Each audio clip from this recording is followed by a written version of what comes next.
Hello everyone. In our previous session, we have analyzed the thermal relationship for the impulse turbine.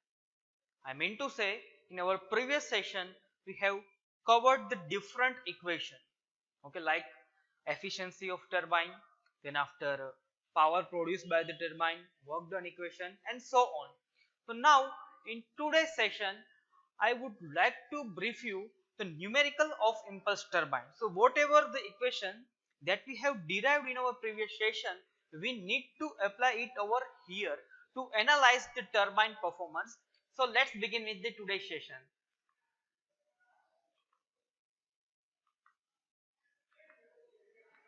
Example number 1. In a DA level turbine, the steam issued from the nozzle with a velocity of 1200 meter per second. The nozzle angle is 20 degree. The blade mean velocity is 400 meter per second, and the inlet and the outlet angle of blade are equal.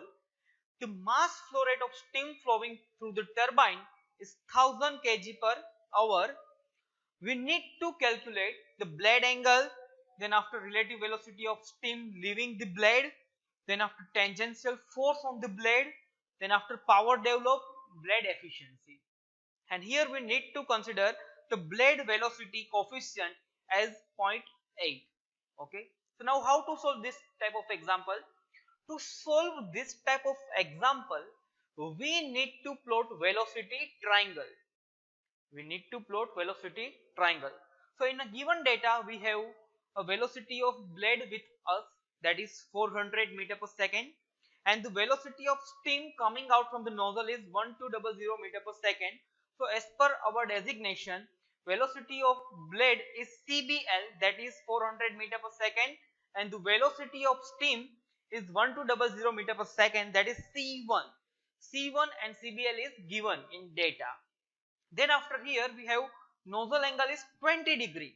So we have alpha as per our designation is equal to 20 degree, and using these three data we need to find rest of the another one. Okay, so let's begin with the session and try to find out the another data. Okay, and let's plot triangle. So here you can see in the given data, as I discussed, we have velocity of blade with us as well as velocity of steam with us and nozzle angle with us. Okay, we need to find inlet blade angle, and in data we have condition that the inlet blade angle is equal to the outlet blade angle. So once we have value of theta, that is blade angle at inlet, we are in position to identify or equate it with to the outlet blade angle, that is phi. Okay, so here we have a given data. So now let's plot the triangle, velocity triangle first in order to solve this example. Okay, so here we have two vector with us, that is blade velocity vector and another is steam velocity. And before going toward the plotting of the triangle, we need to set scale. For example, let's consider that the 10 mm is equal to 100 meter per second. Okay, we need to set scale before plotting triangle. So you can take any random scale.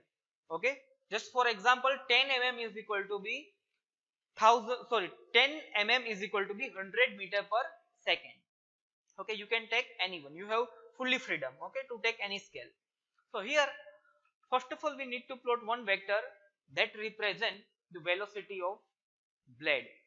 Recall my previous session, during the discussion of velocity triangle I have mentioned that how to plot velocity triangle, and in our this lecture we are going to plot a combined triangle so that we can achieve data very easily. Okay, so here we have one velocity vector, that is CBL, which represent the velocity of blade, that is 400 meter per second.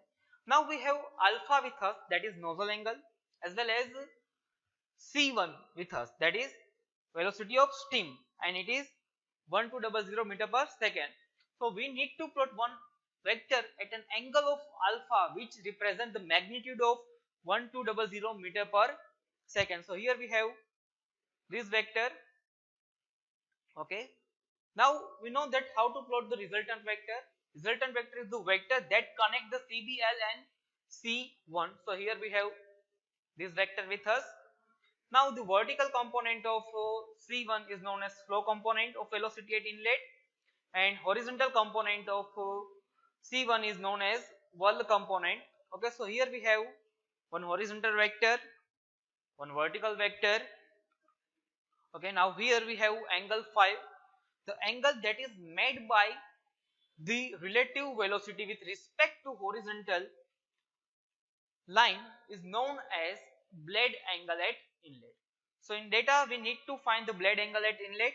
Okay, so to find the blade angle at inlet, just simply use the protractor and measure the angle that is made by CR1 with respect to horizontal line. Okay, so here we have one answer with us. Okay, answer of theta. Now to plot the outlet triangle, we have to observe one another data called velocity coefficient k. Here in data we have value of k is equal to 0.8, and k is nothing but the ratio of outlet relative velocity to the inlet relative velocity. So based on the k, we are able to identify the value of CR0, that is the relative velocity at outlet. Okay, so here we have this vector CRO. To plot the exact magnitude of CRO, just measure the length of CR1 vector.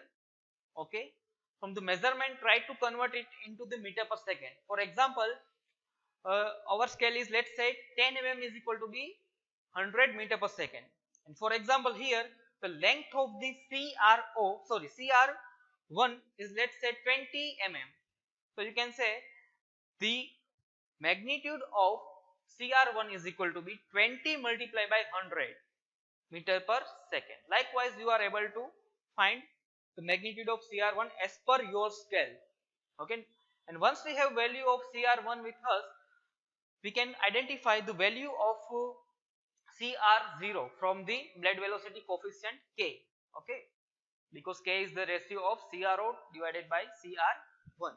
So once we have a value of CRO with us, we are able to plot vector called CRO, and we need to plot CRO at an angle of phi, and phi is equivalent to the theta, because in data examiner mentioned that the inlet and outlet blade angle both are same. It means theta is equal to phi. So here we have CRO vector with us. Now we need to connect a resultant vector, that is CO in this case, which connect the CBL and CRO. So here we have this vector CRO. The horizontal component of CRO is known as the whirl component as per discussion, and vertical component is known as flow component. So here we have complete triangle with us. Okay, from triangle the value of theta from the measurement is equal to 30, and theta is equal to phi. So value of theta and phi is equal to, you can say, 30 degree. Value of CR1 is equal to, you can say, 830 meter per second after the measurement. Okay, and from the CR1 we have value of CR0 with us, that is 664 meter per second from the measurement. Now based on this data we are able to calculate the tangential force and rest of the data.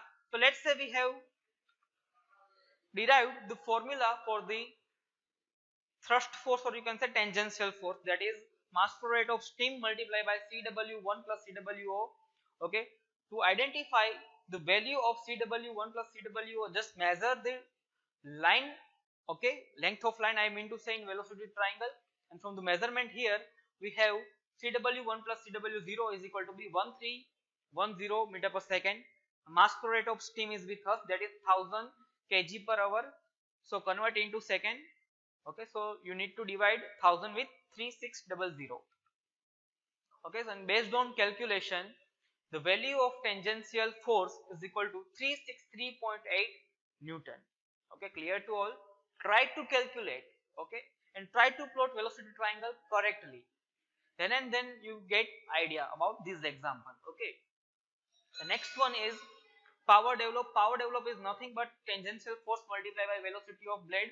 We have tangential force is equal to be 363.8 Newton multiplied by velocity of blade, that is 400. meter per second. Okay, so you will get power developed, and here as per my calculation I have obtained the power developed is equal to be 145.5 kilowatt. Okay, clear? Now next parameter is blade efficiency. Blade efficiency is nothing but the power divided by kinetic energy of steam, and kinetic energy of steam is 1 half mc1 square. Okay, so based on the simplification, here you obtain this type of equation for the blade efficiency. Just put the value of different velocity, okay, like this, and you will get blade efficiency is equal to be 72.8%. So it is all about the example that is related with the impulse turbine. So in our today's session we have cleared impulse turbine numerical, and we have observed that how to solve example. But to solve this example you need to remember all the equations that we have derived in our previous class. Okay, and you need to plot velocity triangle with suitable scale. Okay, so it is all about the today's session. Thank you.